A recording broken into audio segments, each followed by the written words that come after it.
non-negotiables when it comes to children. I am so happy that you have decided to arrive and to check this out and to see how this could benefit the connection that you foster with your children and with your family. I just wanted to welcome you. My name is Jen. I'm a conscious parenting coach, and I'm also practicing play therapy with children. And what I love most about what I do is that I have the opportunity to see inside of a child's world. And then I also get to see their impressions and what they've cultivated and how that lands in a family system. So a little bit about me. I was that sensitive kid. I was the kid that wanted the mutual respect, but that had parents that tended to take that power stance and wanted to exercise their authority and power over. And so what I believe is that I went through my years people pleasing and have since uncovered the layers of how to set boundaries for myself, for my business, and then also being able to take my voice back and claim my power back and be able to speak up in the ways that I've always wanted to, but maybe as a child never felt safe enough to do, whether that was out of fear that maybe if I said what I needed to or said what I meant to, that I might, get the wrath or get the explosiveness. And so what I had perceived it was just safer to stay quiet, to play small, to be the good girl, and to just check the boxes and just consider that a win.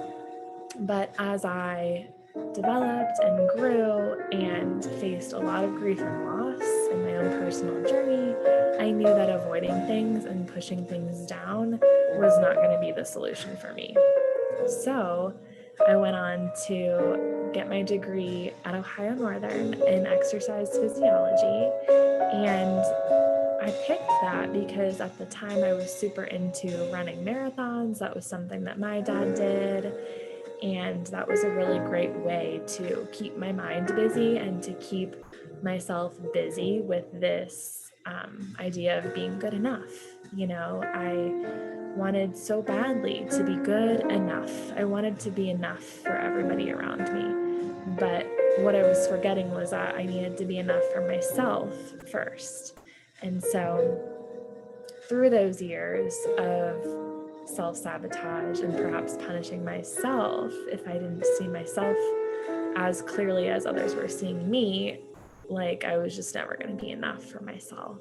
And so after undergrad, I decided to take the more social emotional route, and I went to get my clinical mental health counseling degree at Naropa. So coming from Ohio and moving all the way to Colorado, you can imagine as a 22-year-old, my life totally flipped upside down.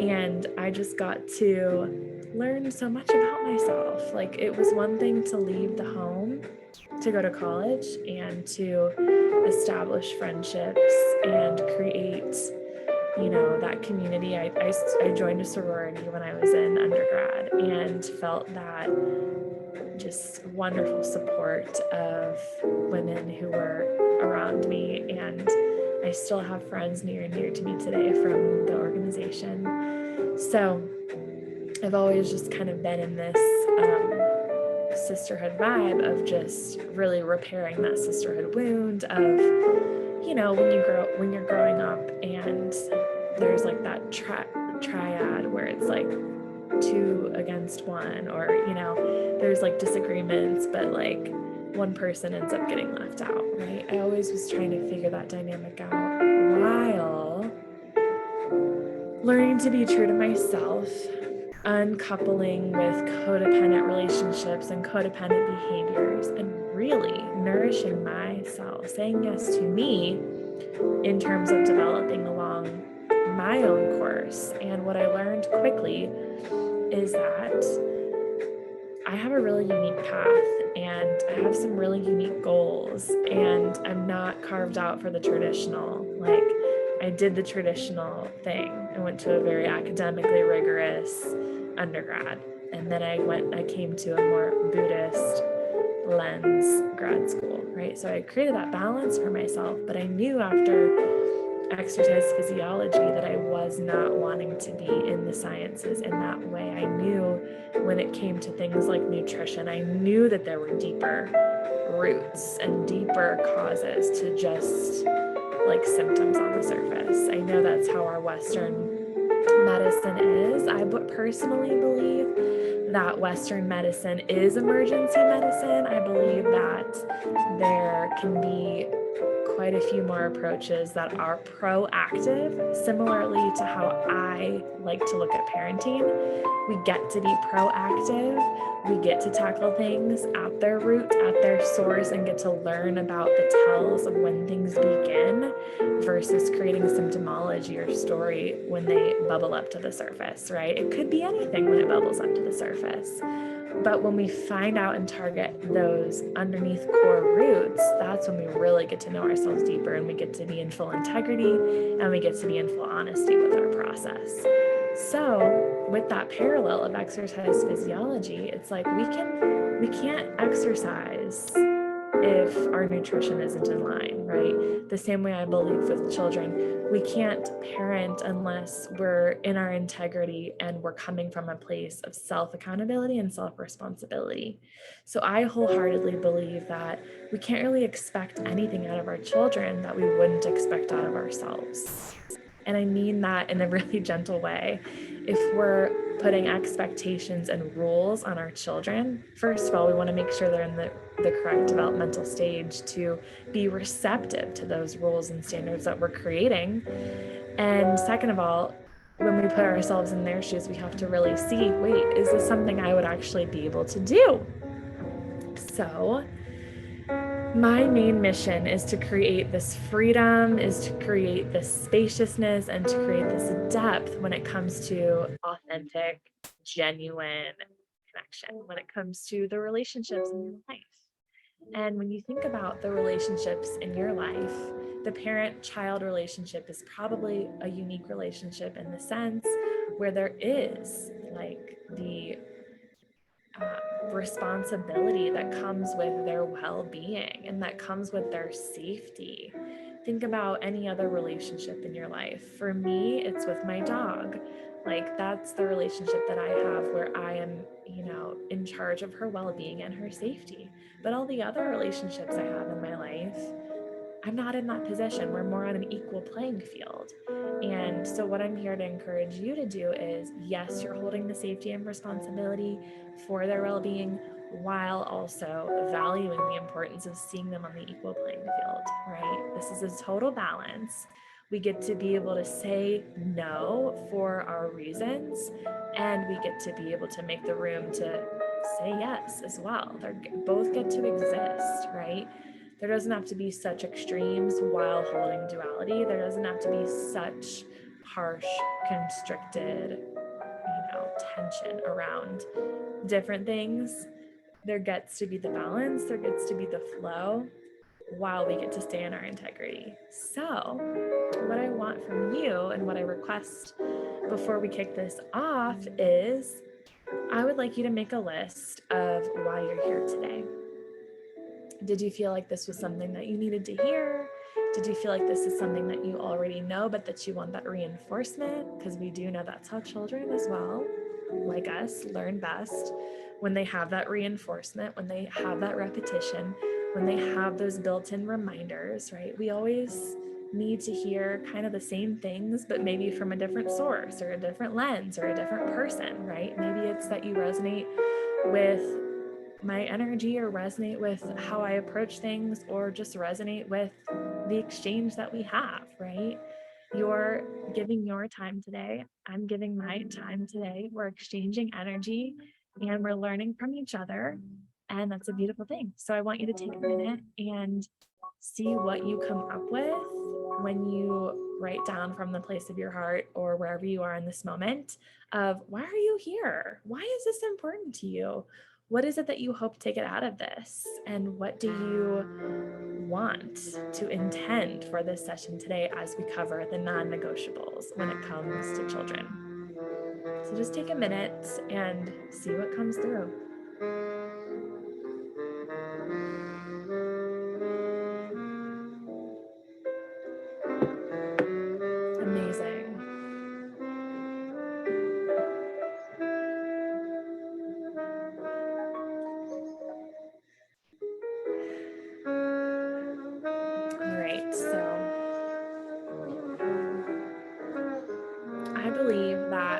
first non-negotiable when it comes to children is mutual respect. And when we have mutual respect, we are going to develop and enhance stronger bonds between us, ourselves, and our children. And children respect you because they want to, right? That's the goal, at least. We want our children to respect us because they want to, not because they're scared of punishment or scared of their parents unleashing or, whatever the case may be. We want that mutual respect, but in effort to create that, we have to come from a healthy place. We have to make sure that as the parent, as the caretaker, as the person interacting with the child, we have to make sure that we are coming from a full cup. So if you imagine the visual of your cup being filled, what we like to say is that you can't really give from an empty cup. Your cup isn't hopefully, shallow. Hopefully the hope is, and the effort put toward is, we give from overflow. So this has to be full and overflowing in order for there to be extra to give. I grew up as someone who was overgiving, because that's how I perceived I would receive self-worth. That's how I perceived I would receive love. And what I ended up with was feeling depleted, feeling exhausted, and just feeling lost in my own sense of self. And so what I learned as I learned that it's actually safe to get back to myself. It's actually safe to fill my cup. It's actually safe to pour into my relationships, to pour into my well-being, to pour into my nourishment, to pour into my development, right? I'm worthy of that first and foremost. That's how I'm going to create impact and change in the world. And that's how I'm going to have the energy to be able to give and to be able to serve from a place of heart where I'm not feeling burnt out. So many of our systems, school systems, financial systems, work systems, all of these systems, they're really based in lack, and so much of them so that we learn to overgive without giving back, right? If you think of the traditional system, what is it that you get 2 weeks off per year? There's a lot of weeks in the year. 2 weeks is not enough to create balance and to create sustainability, right? So to me, that's where there's this call to change, like, this is disproportionate, and yet we're expected to be on our A game and we're expected to give from this generous place. No, we can't. And if we do, it means other areas of our lives are lacking. It's not because of who we are or what we're doing. It's because of the way it's set up. It's not set up to support us in the ways we need it to. So first and foremost, the first non-negotiable when it comes to children is mutual respect. And I want to get into this a little bit more in terms of creating mutual respect. So we're coming from really different places. I'd say the biggest difference between parent and child or adult and child is development. And what I mean by that is our brains are developed. Our brains have a fully formed cognition. Our prefrontal cortex, the part of our brain that's responsible for decision making, we're developed. And as a child who's just entered this world, they're still impulsive. They're still learning. Their neurons are forming and norming and creating and wiring different pathways that show them cause and effect, and that just show them where they are in this world, where they end and where their reality begins, their relationship to time, their relationship to space. At least that what we've been conditioned to is that relationship to time and the spaces around us. So the biggest thing that we can do when we are creating the mutual respect with in mind that we're at very different developmental stages is to breathe to respond rather than react.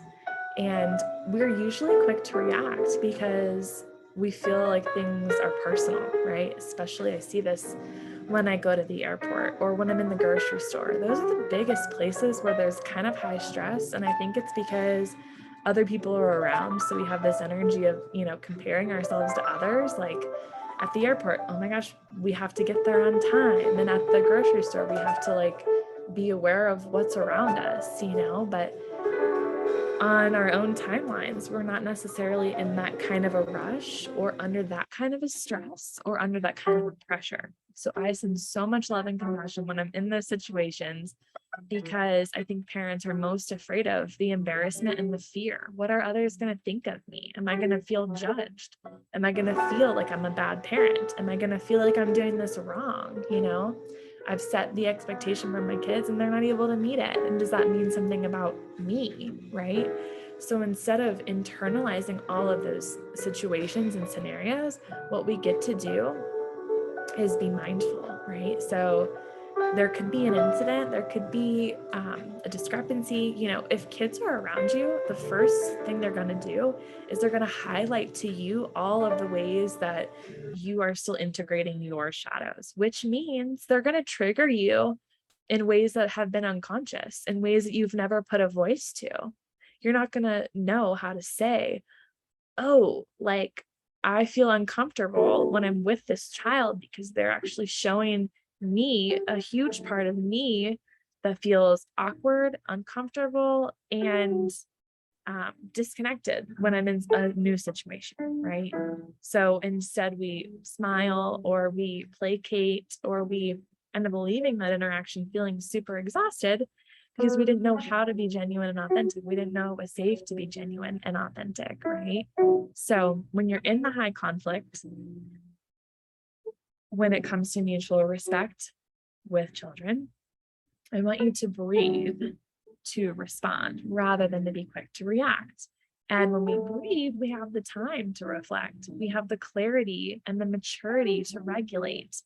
If we're in a high stress environment and our children are near us, and if we can see ourselves as their external regulator, they're looking to us, right? If their nervous system is highly energized and their energy doesn't know how to down regulate, they're looking to us, right?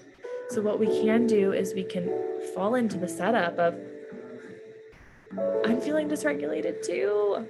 I'm feeling all of this energy too.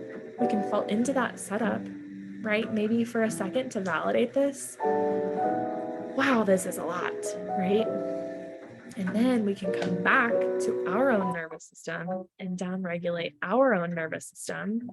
Because what we want to do is when we're in that sympathetic fight or flight, or when our child's in that fight or flight, that can be triggering to us. How do we come back to the parasympathetic, where we can rest, digest, breathe, be calm, take things in, right? Take in new information, be available as our central channel knows how to rest, right? Breathe. Breathe to respond, right? That might mean pulling all of your energy back to you, focusing on you, naming your sensations, naming your emotions, observing the behaviors that are going on. Wow, I see this is really challenging. Wow, I see this is hard to keep up in this really fast-paced, like really fast movement place, And of course, there's things that are out of our control, right? We can do the best we can to build in that extra time or to take that extra nap, but life is going to happen. And there's always going to be those moments where when you're in them, you're kind of like, wait a minute, how did we get here? And I wish we weren't here, right? But what we can do is as we're breathing, we come to this realization and acceptance that, wow, I'm in it. The only way I'm getting out of it is to stay in it till we're not in it, right? So let's lean in. Whenever I say lean in, it's kind of what I mean by that is, okay, we're here already. Let's lean in. And you know what? We're going to have an opportunity to do it again some other time. So if I mess up, I'll have another chance. If I mess up, which I probably will because I'm human, I will have more to learn from, because from the next time I'll know where to navigate, right? So Breathe to respond as we establish mutual respect, right? You are my child. I am in charge of your safety and well-being. And we're on an equal playing field because I'm not just going to reprimand you, or I'm not just going to have power over you because you're human too, right? I'm human too. So I should know that, to understand that, to be able to relate to you in that place. So that is number one. Mutual respect, breathe to respond. How is that landing for everyone? Amazing, amazing. You guys ready for number two? Okay, number two is say what you need to say, right? Really, truthfully, think of all the relationships in your life that you've had where you've been in that fight or flight or freeze or fawn, which is the people pleasing, right? In that place where you're just trying to comply and fit in and do the right thing that matters to the authority, right? How many times do we say what we need to say because it's our integrity and because it's what we really feel? I mean, just check for yourself. Like, does it feel safe to express yourself? If it doesn't, I'm so sorry.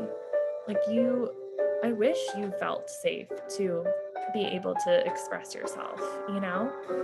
That to me feels like a non-negotiable, right? We have to say what we need to say, even if that means that we come back later and say, actually, this is what I meant. And in that moment, I was terrified to say it, but I know that when I practice saying it, it's going to help me move through that fear of being terrified, because I'm usually terrified because I don't want the worst thing to happen. But when I practice it, it's likely that the worst thing won't happen because I'm exercising that fear, if that makes sense.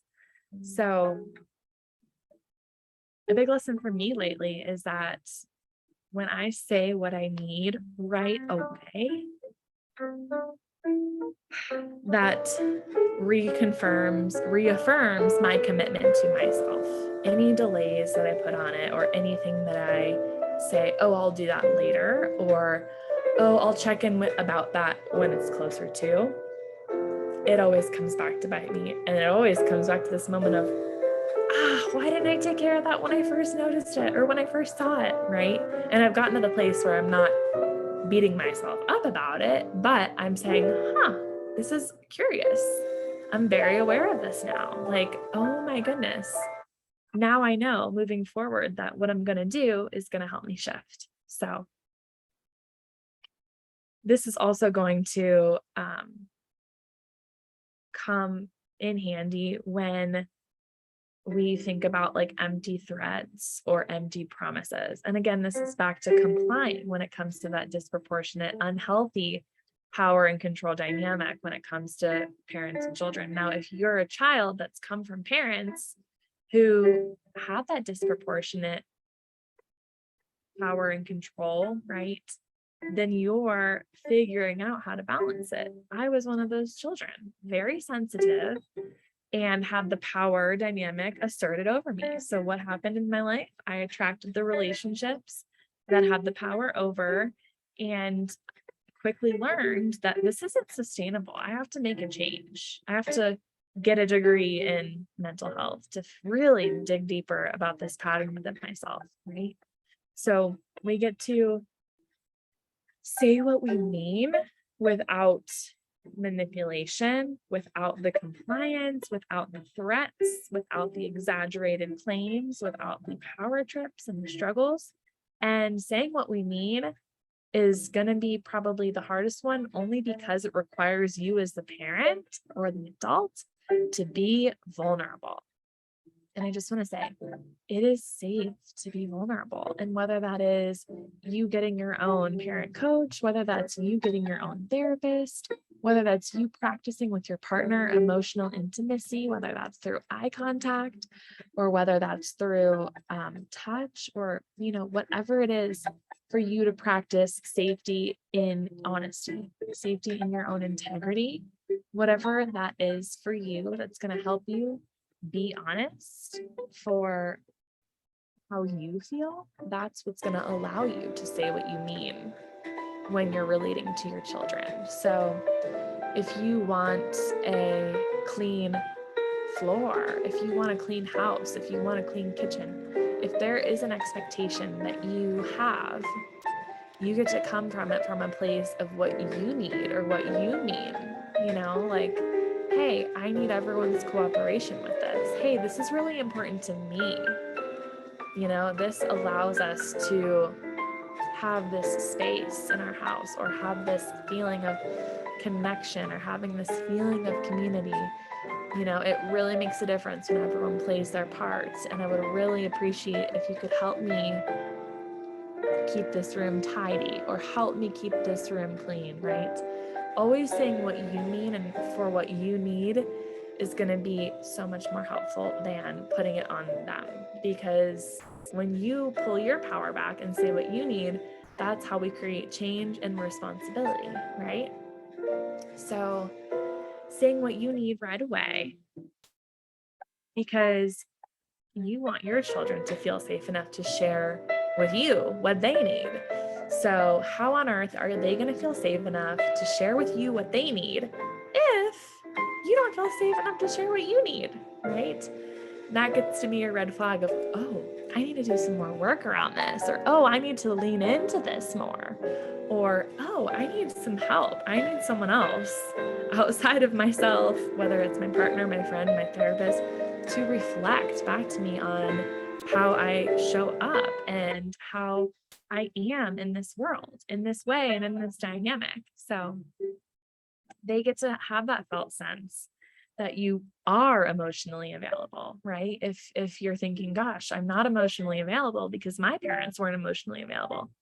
Well, that gets to be your responsibility, right? If that's something that you want your children to have the felt sense of, wow, my child is going to know that when I'm next to them and when I'm with them, like, I'm present, I am emotionally available, I can hold what it is that I'm going through, as well as hold what it is they're going through. I can hold it all, right? They're going to get the felt sense. It's going to be much more beyond you saying, hey, all feelings are welcome here. It's okay to feel sad, right? Because when you're saying it to them, what you're really doing is try to convince yourself that it's okay to have embodiment, right? And what you need is an embodiment practice for yourself, right? Some things like this, like embodiment, are one of those things where it's like the actions speak louder than the words. You could tell your child you're there for them, but if they don't feel it, that's what's called incongruency. They're going to hear you say one thing, but on the inside, they're going to feel something very different. And so what you want is for them to trust their feelings, right? Of, I don't really trust that. So you get to come from the place of, oh, I'm going to embody this. I'm going to do this for myself, and that's going to ripple out. That's going to be the ripple effect for my children in the future and these generations in the past that didn't know better, right? They did what they could. They did what they knew how. Maybe they came from a reactionary place. I feel like this is all sort of coming from when we've all gotten really individualized. I love the idea of it takes a village, and I believe in that wholeheartedly. But if we don't trust ourselves, how do we trust the village, right? How do we trust that we can ask for help and that we can rely on others for support, right? So deepening into saying what you need, and if you don't know what you need, getting really clear, figuring that out, asking for professional support, because the more support we have, it doesn't mean that we're weak. It means that we're vulnerable enough to ask. We're vulnerable enough to take a risk and to take a chance on our own health, our own growth and development, and our own impact and legacy that we have here. And that's what's so, so important. So taking that into consideration for helping yourself is what's going to ultimately help your children and help everyone around you. Your awareness is going to increase. Your emotional tolerance is going to expand outward, and you're going to be able to hold it all. And you're going to be able to set badass boundaries where you're not going to have your buttons pushed. And you're going to be able to feel all of the things that maybe you've repressed in your own childhood, right? So they need these reminders, just like you do too, right? Take your children seriously, because what they're sharing with you and what's in their world is real. They matter. You matter, right? This is very, very real.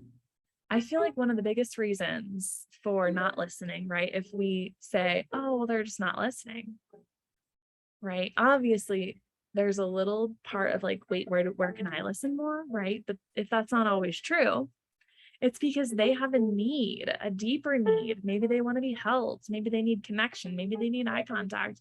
Maybe they just need to be watched. Mom, watch me. Did you see that? Did you see it again? Mom, you're not looking. You're not looking. Right? Like maybe they just want to feel seen or held or heard or witnessed through their experience. Right? And this expression kind of expresses itself through emotion, right? There is a process that we move through. And as we say what we need, and as we provide what is needed, we get to practice that intention, that attention, and the basic attendance that we can do when we have that patience to slow down and listen carefully. By the way, that is the name of my podcast. It's all slowed down into three words, and it's all caps to really emphasize the listening piece, the care piece, and the fully. We're listening so that we can care and show up all the way. We're not just here for part of it, and we're not here because we're tired. We're here to fully be. So I believe wholeheartedly that proactive parenting is all about the balance, right? Can we learn to say no?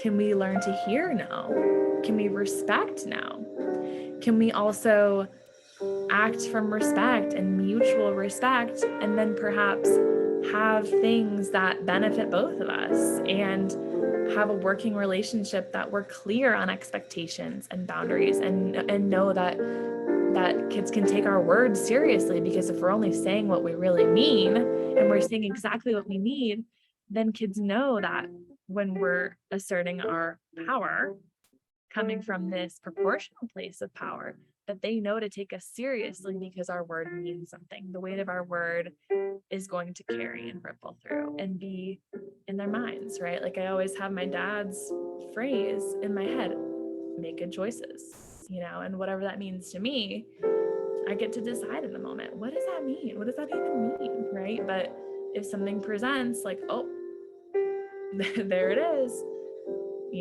so it's a little example. But yeah, again, that balance between rules and empowered choice, right? If we create too big of a discipline, or if there's, let's say, an inappropriate consequence because maybe you're feeling irrational or out of your own feelings, when you reel yourself back in, you can say, wait a minute, me taking away that thing that they need or that's coming up, it's not even related to this. Like, is this consequence because of my disproportionate feelings, right? Getting to check back in with yourself. Like, did I just blow up? And do I need to reel myself back in? And do I owe my children an apology, right? That is the next non-negotiable, is apologize, but not from a place of manipulation, but from a place of, I'm human too. And just because I'm the adult and just because I'm in charge of the responsibilities and the safety, I do not take that responsibility lightly. Like, I rise to my power and I earn that power and I deserve that power because I act accordingly. I do not abuse my power of being in charge. And so one way that we can really show our kids that we mean that is to apologize when we're wrong, right? So for example, if your kids have feedback for you, like, my suggestion is be open to considering taking it.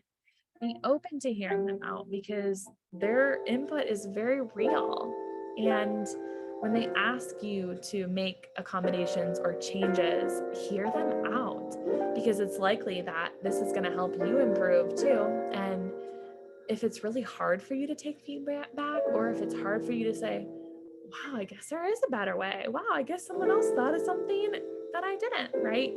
Be humble to that in the moment, to know that, like, your children are already so much more evolved and advanced than you'll ever be, right? It's like that song, What a Wonderful World, right? They'll learn much more than I'll ever know. And I think to myself, what a wonderful world, right? There's that surrender in like passing down your legacy while also being willing to be open to new creative ideas, be willing to change your mind, right? When kids all the way up to now 30, like neuroplasticity wise, they used to say it was till 25, but now the window's getting bigger, it's like your brain has the ability to create new pathways and change and be different.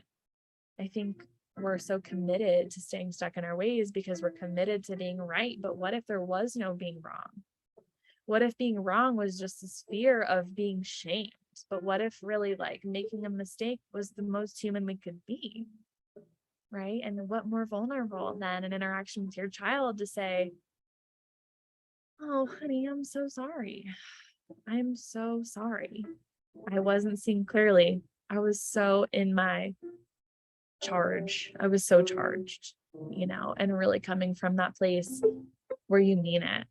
You're not expecting anything in return for the apology. You're just being genuine in your apology. So apologize when you make mistakes and only when you mean it. Your kids deserve that, and you want your kids to see that those that are in charge of their safety and well-being are honest enough to do the right thing in terms of owning who they are and being accountable and responsible for their actions, right? Because this allows them to sink even deeper into your leadership as a parent. Wow, my mom and dad, they can say when they've messed up, wow, that takes so much courage. And then from their position on the receivership of receiving that apology, they get to melt a little too. Like, wow, my parent did come around. Wow, I didn't have to internalize that for the rest of my life or be angry about that for the rest of my life.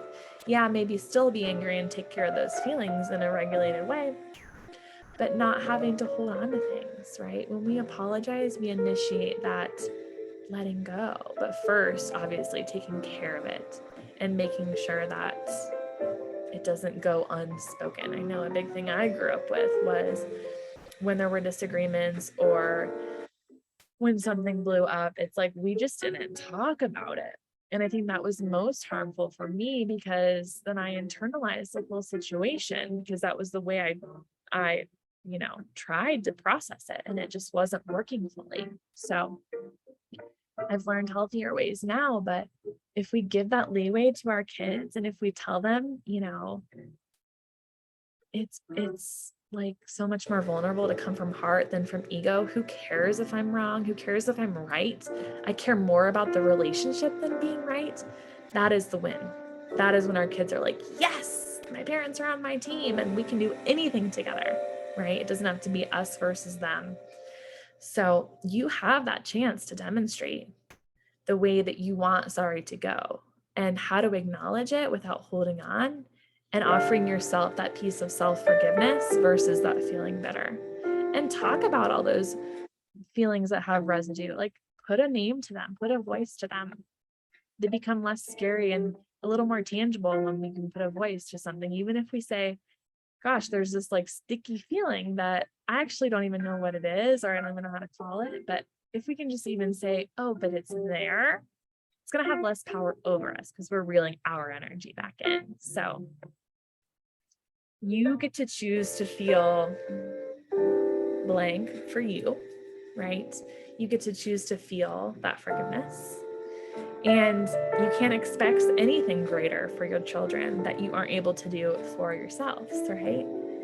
Because sometimes we do feel so angry. Sometimes we do feel so triggered and so blown up in the moment that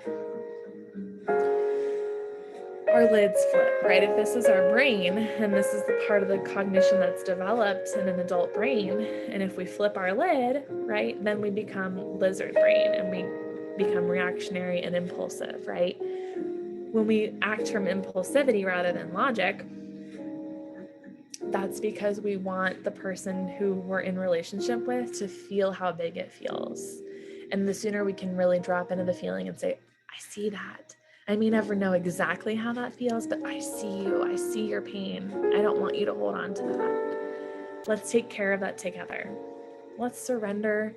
Let's peel back the layers one layer at a time, right? So again, in any disagreement, be the first to apologize. They'll apologize maybe in their own timing, and not rushing anything, being really in your integrity. Okay, you ready for the next non-negotiable? So we've got breathing to respond. We've got proactive mutual respect. We've got the apologizing. Now we've got the empathizing, and this goes along with validation, right? All feelings are real. It doesn't mean that we have to take them seriously. It doesn't mean they're going to last forever, right? If sadness is knocking at our door, it doesn't mean it's always going to be there, but it has permission to come and go. It's kind of like the cat, or it's kind of like the way the wind blows, or sometimes there's a fly that comes in here, a little at a time. It has permission. It's going to come. It's going to go. I had a hummingbird come to my tower garden over here, and it gets to come and go, right? If I were to look at nature like that and somehow perceive that I had any control, people would be like, what?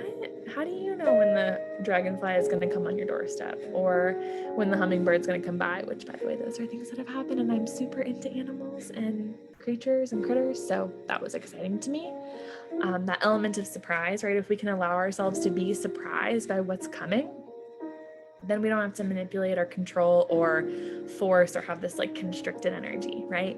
If we have the ability to empathize with what is, then we're no longer in this argument of reality. That's what Byron Katie says. We're not in an argument with reality. If we can look at what's happened just from a really neutral place and say, wow, this happened, wow, this is it. This is what is it. It doesn't mean it's going to be this way forever or never change, but again, it's that same piece of we have to lean in for it to move through. That the only way out is through, right? So if you keep in mind that kids are always fed if they go to school, or if they participate in a routine, or if they have activities or extracurriculars, right? Go here, do this, be on time, be this way, dress this way, stand in line, right? There's all of these expectations,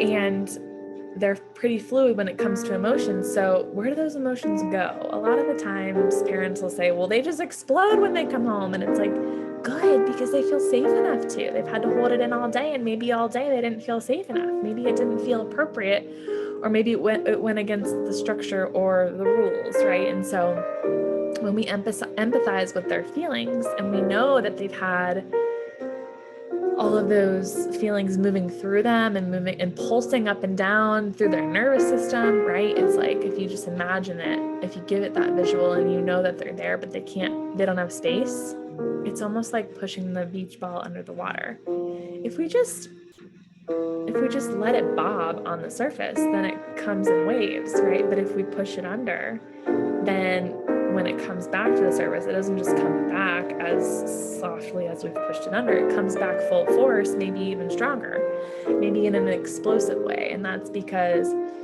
kids need space for expression. And oftentimes the space that they need for expression is not the space that this society and this world has time for.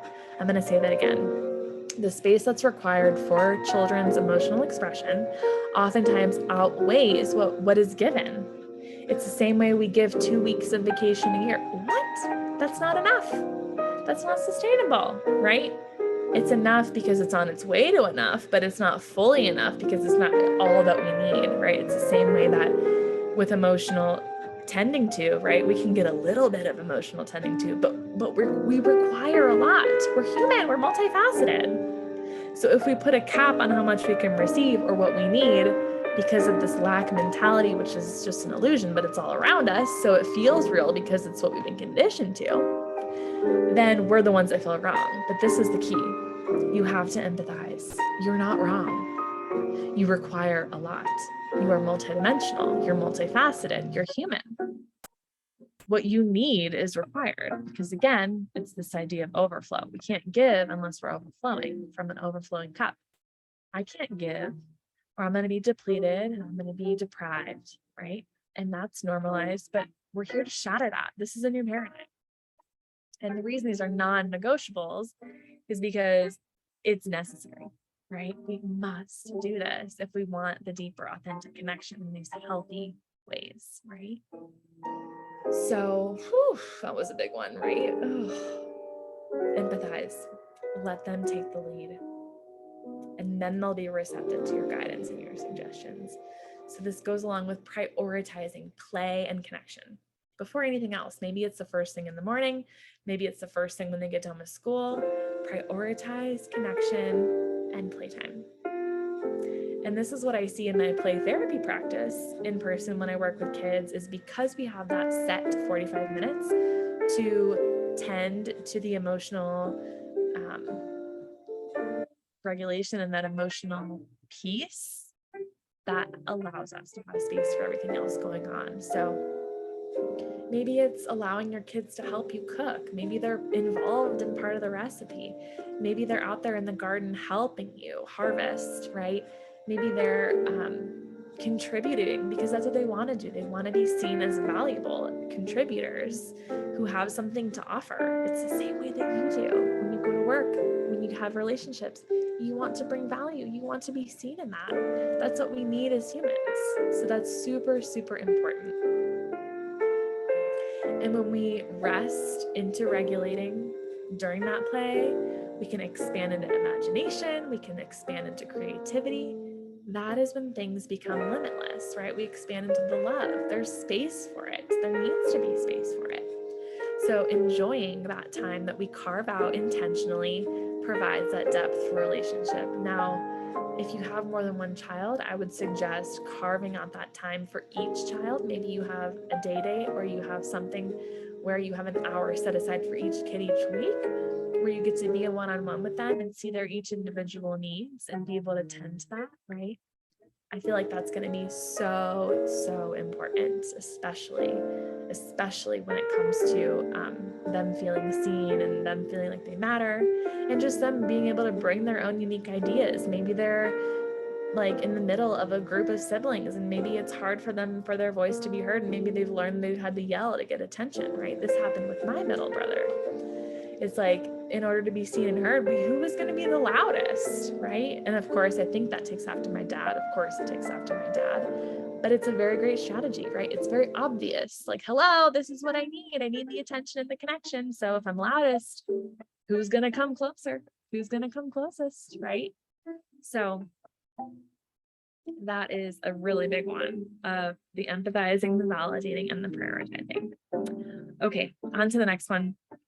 Responsibility comes with discipline. Have you heard this before? Have you heard that in your discipline, when you're motivated to do something enough that you stick with it and you become disciplined in the ways that you follow it? Like how much does the responsibility pile, right? It's like the more you prove you can handle something, usually you get more of it, right? So the receptivity comes with love.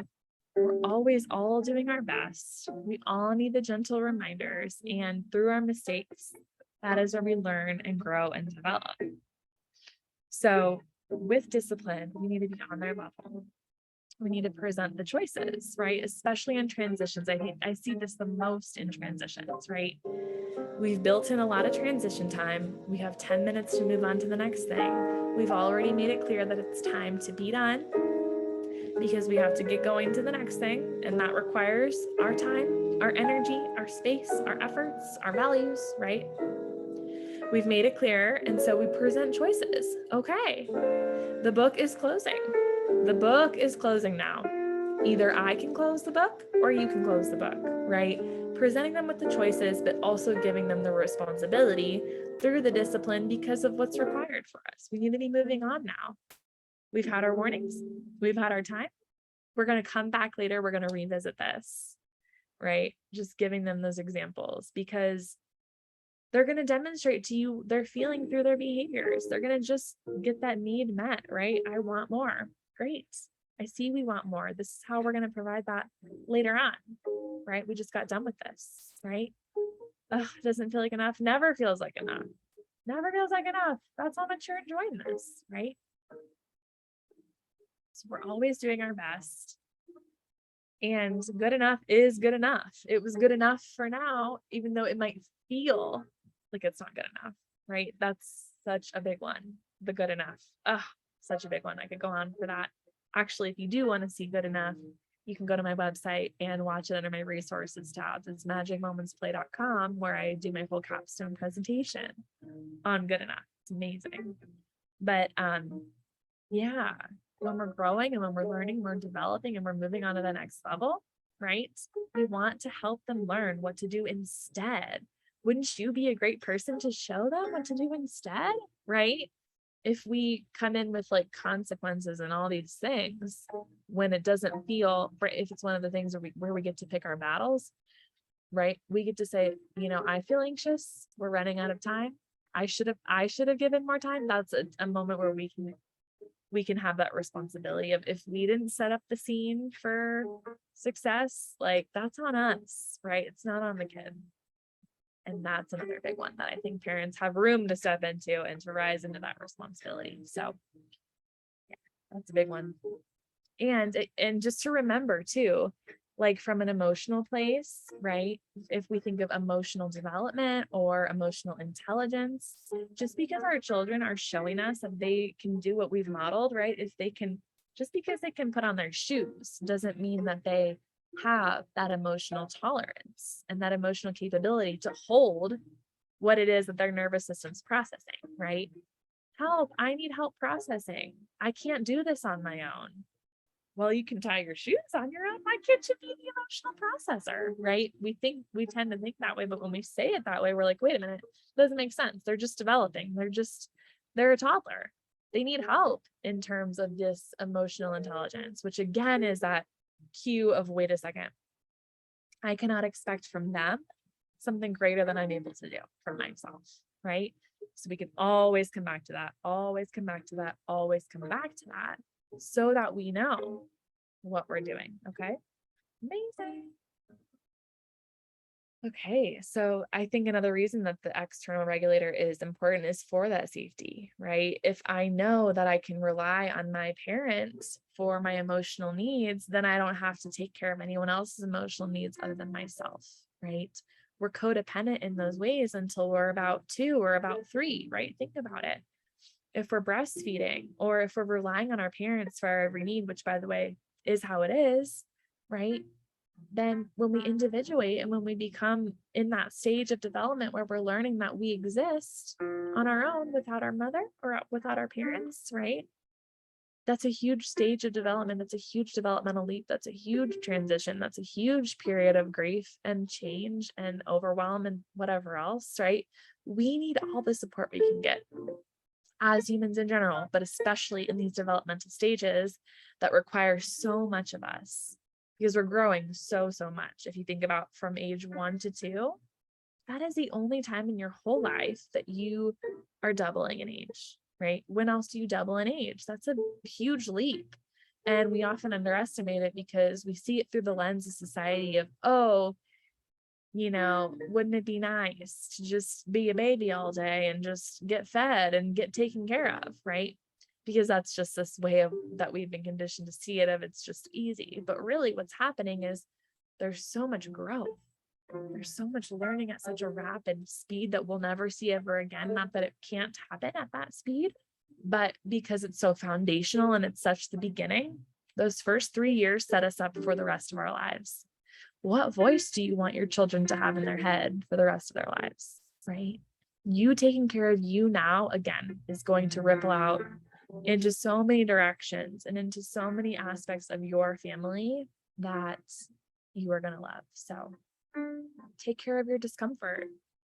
Be uncomfortable. How often are we willing to be uncomfortable versus rushing to the Band-Aid or rushing to the quick fix, right? Notice when your children have innocent learning curves versus, what would we call it, defiance, right? That's their job as a 3-year-old, a 2-year-old, right? To learn, to uncover, right? We say this with animals, if curiosity killed the cat, but that is exactly why they need us in the ways that they do, because we're there to support their life. They wouldn't make it a certain point without us. And yet we wouldn't make it without them either, because they have something just as valuable to offer us. They are our mirrors. They're going to show us every aspect of our shadow that needs to be uncovered and integrated and moved through us as well, right? So that comes to the next non-negotiable of picking your battles, right? Picking your battles. And, you know, if it's small and little, and usually most things are, but like the feelings are what are big and what are real, really assess what you're willing to explode over, and notice for yourself if that was about you or if that was about your child, because likely it's about you. And that's where you get to dig deeper on your own triggers of, wow, why is this like this, right? And of course, that's something that if you have a therapist or if you have a parent coach, or, you know, if you have someone that you can work on this with and have space to hold this with you, you can figure that out really quickly. And then once you know what that is, you can deepen and you can put that into practice, and you can bring the awareness every single time so that you're not just in the dark about it and wondering why it's bubbling up when it does. You know, it's going to come up as life does. And that's an opportunity to grow, right? We can be avoidant in those situations and choose another path, or we can lean into the resistance where it's like, wow, this is a really big learning curve for me and I'm going to grow. And I know my soul can handle this. I know I'm here for this. And I know I'm here for something bigger. Maybe my parents didn't know that. Maybe they weren't here for this. I know for me personally, I know I'm here to break the chains. I know I'm here for something bigger. I know I'm here to transform and revolutionize my family system in the ways that we've developed. I know that is why I'm here. I know that that's why I've had to go through everything I've gone through. That is the moment of arriving, is just remembering and noticing that it's not all for nothing. It's all for something, and it's already in motion, right? So let your children be involved. Let your children feel good about what they can do on their own, and watch them and guide them and help them and be there for their support, right? Allowing them to choose maybe from 2 or 3 options, right? Giving them those responsibilities when they are showing that they're ready to handle that, and giving them the reinforcement that they need to develop and to grow with their own self-worth and their own self-esteem. And teach them to negotiate, right? Teach them to negotiate and see eye to eye with them, because when you're eye to eye with them, that is what's life-changing. That is what allows us this ability to transform. If they ask for something, obviously they can't always get what they want, but if there is good reason for it, or if they can prove that they need it in some way that's going to assist them or help them, be open to having your mind changed, right? Allow them to have those skills to be able to convey their voice. Their voice matters, and the sooner the better. That's what I believe, just because of all the years I missed out on of really deepening into my power with my voice. So be open to that, and just be open to learning as much from your kids as you have to teach them. And yeah, I have some offerings for y'all. If you would like to be in the Badass Parent, it is my 8 weeks of mentorship where you get to dive in deep. There's a huge emotional emphasis on this. There's a huge component around emotional intelligence and just being the best parent that you can be for your kids, and just showing up in the best way that you know how, and knowing that there's always room for improvement, and that you get to start today. And that doesn't mean anything more or less about who you're becoming. When you start today, you'll get to look back on who you were, and you'll get to see even more deeply of who you're becoming. So I wanted to give you that special offer. If that is something you're interested in, just let me know that you watched the masterclass of the non-negotiables with children, and we will hook you up. We will get you set. And I would look so forward to seeing if we'd be a good fit of working together. I know my passion and my purpose is to help children and to be that voice for them, to be that advocate for what they need, and to just help parents see that gap of what's missing and how we can be supportive. So I look forward to it. Reach out to me if you have any questions. Let me know how this landed. And I wish you a beautiful, beautiful day. See you.